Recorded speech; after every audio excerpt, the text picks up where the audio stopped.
भगवत पुराण प्रथम स्कंद 9वां अध्याय। नमस्कार दोस्तों, यदि आप हमारे चैनल पर न्यू हैं तो चैनल को जरूर सब्सक्राइब कर लीजिए, बेल आइकन को प्रेस करिए, कमेंट बॉक्स में जय श्री हरि कृष्ण जय श्री हरि विष्णु अवश्य ही लिखें। यदि आप प्रतिदिन हमारे चैनल पे इस अध्याय को सुन रहे हैं तो आपका बहुत बहुत धन्यवाद। यदि आप हमारे चैनल पर न्यू हैं तो चैनल को जरूर सब्सक्राइब कर लीजिए, जिससे आपको प्रतिदिन भगवत पुराण की कथा सुनने को मिले। यदि आप नए हैं तो इसको प्लेलिस्ट से जरूर प्रथम अध्याय से सुनें, जिससे आपको कथा का पूरा सार समझ में आए और इसका पूरा फल मिले। यदि आप गर्भवती माता हैं तो इसको अवश्य ही सुनें, प्रतिदिन सुनें, जिससे आपके कोख में पल रहा बालक बहुत ही श्रेष्ठ हो और घर का कुल दीपक के रूप में जन्म मिले। तो हम अपना 9वां अध्याय प्रारंभ करते हैं, जो यहाँ से प्रारंभ होता है। सूत जी कहते हैं, इस प्रकार राजा युधिष्ठिर प्रजा से भयभीत होकर फिर सब धर्मों का ज्ञान प्राप्त करने की इच्छा से उन्होंने कुरुक्षेत्र की यात्रा की, जहाँ भीष्म पितामह सैया पर पड़े हुए थे। शौनक आदि ऋषि उस समय उन सब भाइयों से स्वरजटित रथों पर, जिनमें अच्छे अच्छे घोड़े जुटे हुए थे, सवार होकर अपने भाई युधिष्ठिर का अनुगमन किया।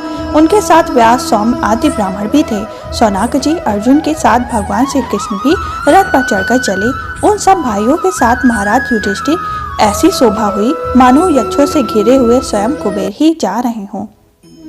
अपने अनुचरों और भगवान श्री कृष्ण के साथ वहां जाकर पांडवों ने देखा कि भीष्म पितामह स्वर्ग से गिरे हुए देवता के समान पृथ्वी पर पड़े हुए हैं।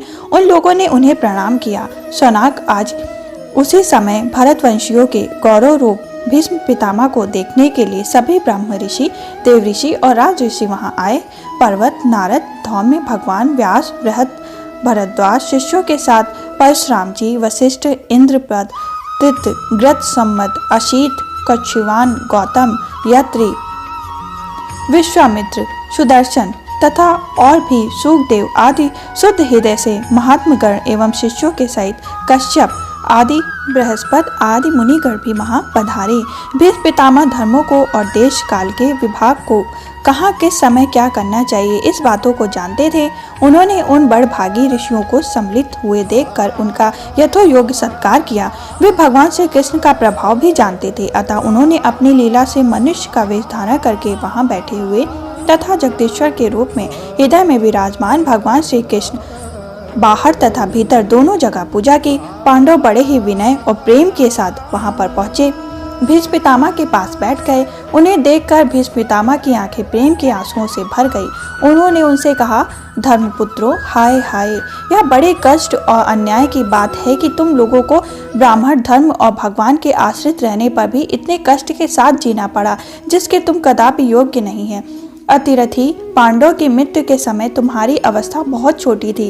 उन दिनों तुम लोगों के लिए कुंती रानी को और साथ साथ तुम्हें भी बार बार बहुत से कष्ट झेलने पड़े। जिस प्रकार बादल वायु के वश में रहते हैं, वैसे ही लोकपालों के सहित सारा संसार काल भगवान के अधीन है। मैं समझता हूँ कि तुम लोगों के जीवन में ये जो अप्रिय घटनाएं घटित हुई हैं, वे सब उन्हीं की लीला हैं। नहीं तो जहाँ साक्षात धर्मपुत्र राजा युधिष्ठिर हैं, गदाधारी भीमसेन और धनुषधारी अर्जुन रक्षा का काम कर रहे हों, गंडेव धनुष हो और स्वयं श्री कृष्ण सहृदय हो, भला वहाँ भी विपत्ति की संभावना है। ये कार्य रूप श्री कृष्ण कब क्या करना चाहते, इस बात को कभी कोई नहीं जानता। बड़े बड़े ज्ञानी भी इसे जानने की इच्छा करके मोहित हो जाते हैं। युधिष्ठिर, संसार की ये सब घटनाएं ईश्वर के अधीन है। उसी का अनुसरण करके तुम इस अनाथ प्रजा का पालन करो, क्योंकि अब तुम्हारी ही इसके स्वामी और इसे पालन करने में समर्थ हो। ये श्री कृष्ण साक्षात भगवान है। ये सबके आदि कारण और परम पुरुष नारायण हैं। अपनी माया से लोगों को मोहित करते हुए ये यदुवंशियों में छिपकर लीला कर रहे हैं। इनका प्रभाव अत्यंत ही गूढ़ एवं रहस्यमय है। युधिष्ठिर, उसे भगवान शंकर, देवऋषि नारद और स्वयं भगवान कपिल ही जानते हैं, जिन्हें तुम अपना ममेरा भाई, प्रिय मित्र और सबसे बड़ा हेतु मानते हो, तथा जिन्हें तुमने प्रेमवश अपना मंत्री, दूत और सारथी तक बनाने में संकोच नहीं किया, वे स्वयं परमात्मा हैं। इस सर्वात्मा, समदर्शी, अद्वितीय, अखंड रहित और निष्पाप परमात्मा में उन ऊंचे नीचे कार्यों के कारण कभी किसी प्रकार की विषमता नहीं है। युधिष्ठिर, इस प्रकार सर्वस्व सम होने पर भी देखो तो सही, वे अपने अनन्य प्रेमी भक्तों पर कितनी कृपा करते हैं। यही कारण है कि ऐसे समय में जबकि मैं अपने प्राणों का त्याग करने जा रहा हूँ, इन भगवान श्री कृष्ण ने मुझे साक्षात दर्शन दिया है। भगवत परायण योगी पुरुष भक्ति भाव से इनमें अपना मन लगाकर और वाणी से इनके नाम का कीर्तन करते हुए शरीर का त्याग करते हैं और कामनाओं से तथा कर्म के बंधन से छूट जाते हैं। वे ही देव भगवान अपने प्रसन्न हास्य और रक्त कमल के समान अरुण नेत्रों से उल्लासित मुख वाले चतुर्भुज रूप से, जिसका और लोगों केवल ध्यान में दर्शन होता है, तब तक यही स्थिति रहकर प्रतीक्षा करें जब तक मैं इस शरीर का त्याग न कर दूं। सूत जी कहते हैं, युधिष्ठिर ने उनकी यह बात सुनकर शरण शैया पर सोए हुए भीष्म पितामह से बहुत से ऋषियों के सामने ही नाना प्रकार के धर्मों के संबंध में अनेकों रहस्य पूछे। तब तत्ववेता भीष्म पितामह ने वर्ण और आश्रम के अनुसार पुरुष के स्वाभाविक धर्म और वैराग्य तथा राग के कारण विभिन्न रूप से बतलाए हुए निवृत्त और प्रवृत्त रूप द्विविध धर्म, दान, पुण्य, राजधर्म, मोक्ष धर्म, स्त्री धर्म और भगवत धर्म, इन सब का अलग अलग संक्षेप और विस्तार पूर्व से वर्णन किया। शौनक जी इनके साथ ही धर्म, अर्थ, काम और मोक्ष, इन चारों पुरुषार्थों का तथा इन्हीं के प्राप्ति के साधनों का अनेकों ज्ञान और इतिहास सुनाते हुए विभाग वर्णन किया। भीष्म पितामह इस प्रकार धर्म का प्रवचन कर ही रहे थे कि वह उत्तरायण का समय आ पहुंचा, जिसे मृत्यु को अपने अधीन रखने वाले भगवत परायण योगी लोग चाहा करते हैं। उस समय हजारों रथियों के नेता भीष्म पितामह ने वीणा का संयम करके मन को सब ओर से हटाकर अपने सामने स्थित आदि पुरुष भगवान श्री कृष्ण में लगा दिया। भगवान श्री कृष्ण के सुंदर चतुर्भुज विग्रह पर उस समय पीताम्बर फहरा हुआ था। भीष्म की आंखें उसी पर एकाएक टक लग गई। उनको शस्त्रों की चोट से जो पीड़ा हो रही थी, वह तो भगवान के दर्शन मात्र से ही दूर होने लगी। अब क्या था, भगवान की विशुद्ध धारणा से उनके जो कुछ अशुभ शेष थे, वे सभी नष्ट हो गए। अब शरीर छोड़ने के समय उन्होंने अपनी समस्त इंद्रियों के वृत्ति विलासाओं को रोक दिया और बड़े प्रेम से भगवान की स्तुति की।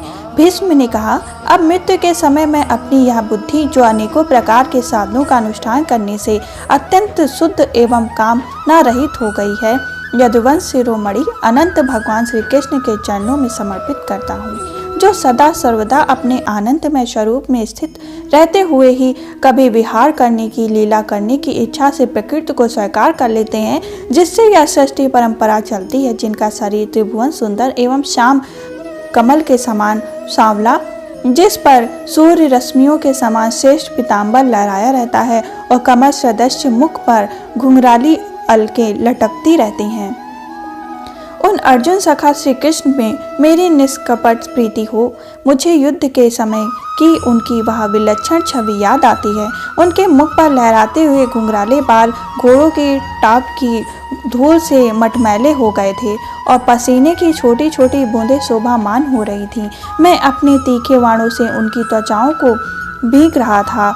उन सुंदर कवच मंडल भगवान श्री कृष्ण के प्रति मेरा शरीर, अंतःकरण और आत्मा समर्पित हो जाए। अपने मित्र अर्जुन की बात सुनकर जो तुरंत ही पांडव सेना और कौरव सेना के बीच में अपना रथ ले आए और वहां स्थित होकर जिन्होंने अपनी दृष्टि से ही शत्रु पक्ष के सैनिकों की आयु छीन ली, उन पार्थ सखा भगवान श्री कृष्ण मेरी परम प्रीति हो। अर्जुन ने जब दूर से कौरव की सेना के मुखिया हम लोगों को देखा, तब पाप समझकर वह अपने स्वजनों के वश से विमुख हो गया। उस समय जिन्होंने गीता के रूप में आत्मविद्या का उपदेश करके उसके समय की अज्ञानता का नाश कर दिया, उन परम पुरुष भगवान श्री कृष्ण के चरणों में मेरी प्रीति बनी रहे। मैं प्रतिज्ञा कर ली थी कि मैं श्री कृष्ण को शस्त्र ग्रहण करवा दूंगा। उसे सत्य एवं ऊंची करने के लिए उन्होंने अपने शस्त्र ग्रहण न करने की प्रतिज्ञा तोड़ दी। उस समय वे रथ से नीचे कूद पड़े और सिंह जैसे हाथी को मारने के लिए उस पर टूट पड़ता है, वैसे ही रथ का पहिया लेकर मुझ पर झपट पड़े। उस समय वे इतने वेग से दौड़े कि उनके कंधे का दुपट्टा गिर गया और पृथ्वी कांपने लगी। मुझ आताताई ने तीखे वाण मारकर उन्हें शरीर का कवच तोड़ डाला था, जिससे सारा शरीर लहूलुहान हो रहा था। अर्जुन के रोकने पर भी वे बलपूर्वक मुझे मारने के लिए मेरी ओर दौड़े आ रहे थे।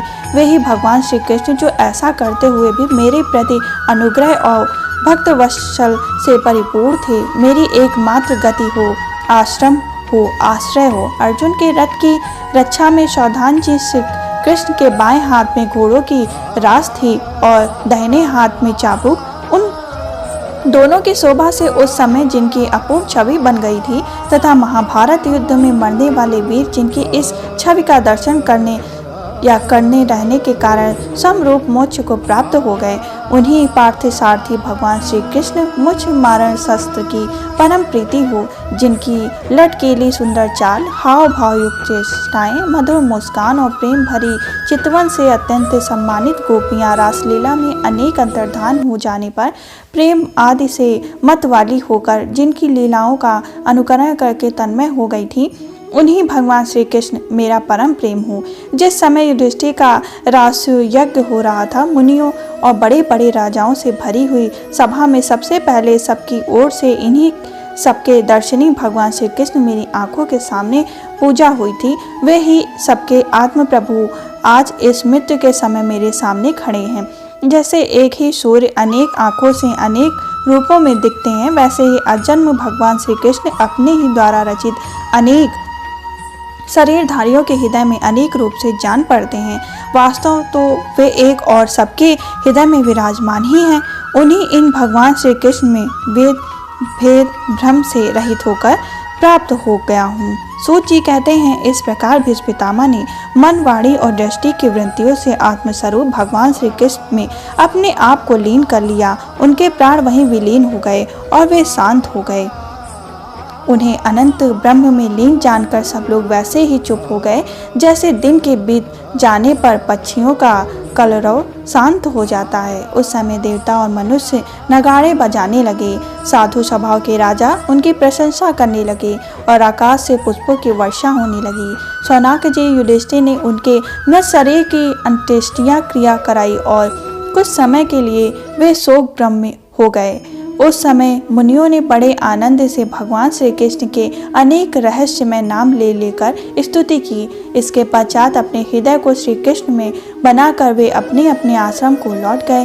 तदनंतर भगवान श्री कृष्ण के साथ युधिष्ठिर हस्तिनापुर चले गए और उन्होंने वहां अपने चाचा धृतराष्ट्र और तपस्विनी गांधारी को ढाढ़स बंधाया। फिर धृतराष्ट्र की आज्ञा और भगवान श्री कृष्ण की अनुमति से सामर्थ्य राजा युधिष्ठिर अपने वंश परंपरागत साम्राज्य का धर्म पूर्वक शासन करने लगे। इस प्रकार हमारा 9वां अध्याय संपूर्ण हुआ। यदि आप इसको प्रतिदिन सुन रहे हैं तो जल्द ही आपको 10वां अध्याय भी प्राप्त होगा। यदि आप हमारे चैनल पर न्यू हैं तो चैनल को जरूर सब्सक्राइब करें, बेल आइकन को प्रेस करें, कमेंट बॉक्स में जय श्री हरि कृष्ण, जय श्री हरि विष्णु अवश्य ही लिखें। यदि आप गर्भवती माता हैं तो इसको प्रतिदिन सुनें, जिससे आपके घर में श्रेष्ठ संतान का जन्म हो और वो आपके घर को बहुत ही तरक्कियों के मार्ग पे ले जाए। हम फिर मिलेंगे 10वें अध्याय के संग। तब तक के लिए जय श्री हरि कृष्ण, जय श्री हरि विष्णु।